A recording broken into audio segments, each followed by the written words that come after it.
Hey, what's going on, everybody? Today I want to talk about The Silence of the Girls by Pat Barker. Now, this book is a retelling of a Greek myth about the Trojan War, where they have the wooden horse that goes into the city.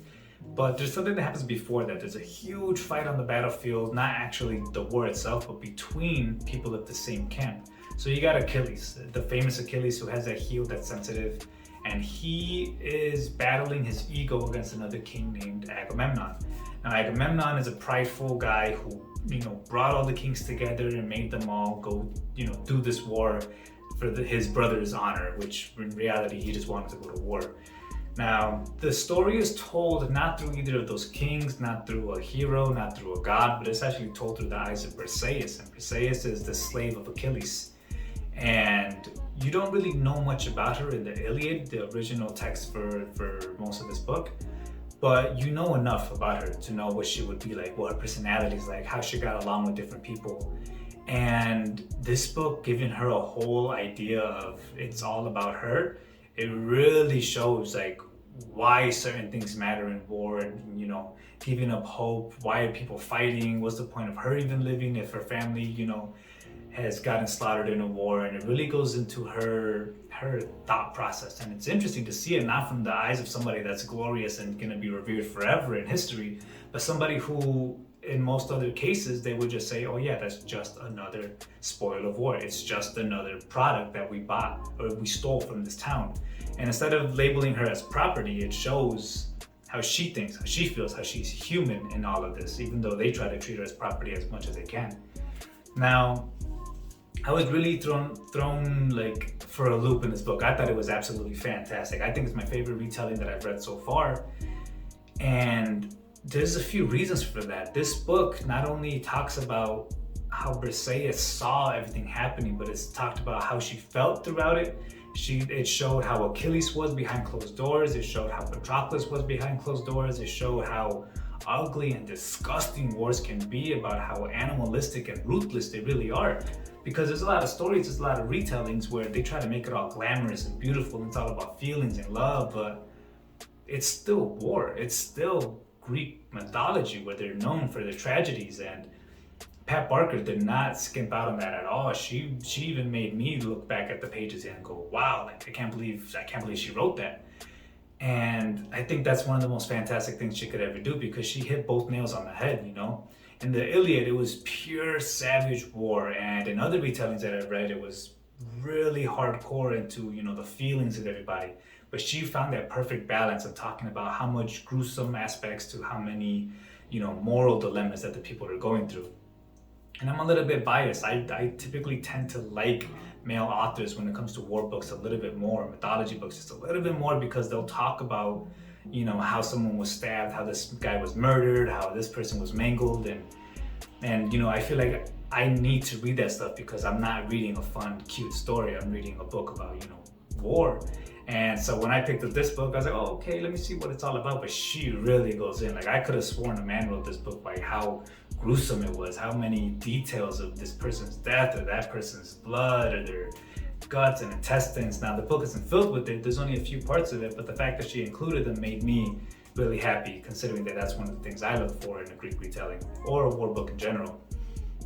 Now, there's a few aspects of it that Pat Barker actually, really enlightened me on. She was talking about, how Achilles and Patroclus had a special relationship, and how Patroclus was actually, doing a great service for Achilles, or even for himself, by putting on Achilles' costume, his armor. He actually was trying to become Achilles. That's the greatest devotion you could give anybody of all time. Like, when people become in love, they want to be that person. They want to mingle their souls and be intertwined in one thing. And I never put those two things together until I read this book, and she was talking about how Patroclus trying to be Achilles is the ultimate devotion of love. And I was like, wow, that's interesting. He literally tried to climb into his skin to prove something to him, to prove something to the men that were on the battlefield, to prove something to everybody around them, and especially to Achilles.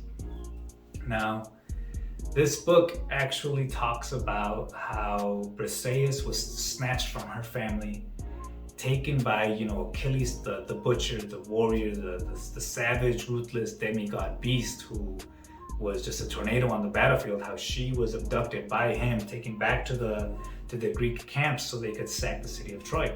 And this story starts off at the last year of the Trojan War. The Trojan War was a 10-year long period, but along those 10 years of waiting, they needed resources. The people attacking Troy, they needed resources, and so they would attack neighboring towns, so they could get some, so that they could get resources and wood and metal and food and wine and goats and just everything that you would need to stay 10 years somewhere. And there's a lot of things that happen in between then and the end of the war, the end of the book. And there's parts where, they get a plague, they get sick, they get, they offend the gods, and they have to find out how to solve that issue while they're trying to, sack the city. And they're there for 10 years. And, you start losing morale after that point. If you're doing something for 10 years straight and you're really not getting progress, you're not going to be as happy and enthusiastic as you were on the first day. And you can see that in all of the soldiers and all of the kings, and they're all getting tired and they're all slumping down. And this book really talks about, little bits that happened during and after the war that originally weren't, seen in the Iliad, like the abduction of Polyxena, I don't know how to pronounce it, but the taking of her, and how she portrayed the idea of, being sacrificed to help the people that helped her. Now, there's many different versions to this tale, but it's nice to see how Pat Barker introduced it into the story and made it part of the timeline, which it was part of the timeline, but you don't originally find that until you read other books. And I really like to see how Briseis just wasn't like in other books that I read. She wasn't this girl that just slept with Achilles to be, having fun. Like, she was raped by these men. She wasn't enjoying any part of it. She feared going to bed at night. She hated it. She wanted to be like a lifeless body and have that escape out of her experience. And she really was in a bad place, and it wasn't a good time for her. And this book really shows you just how bad a war is, but it's written so elegantly that you can't put it down. The songs that the soldiers sing at the end of a good fight, they're so, brutal, and they're so aggressive, and it's just, it was so well written that I couldn't stop reading it. I have no words for it. I think if you're into any Greek mythology at all whatsoever, you should pick up this book. And it's been my favorite book so far, and I've read about 4 or 5 Greek mythology retellings on the same story, and this one was probably my favorite one out of all of those.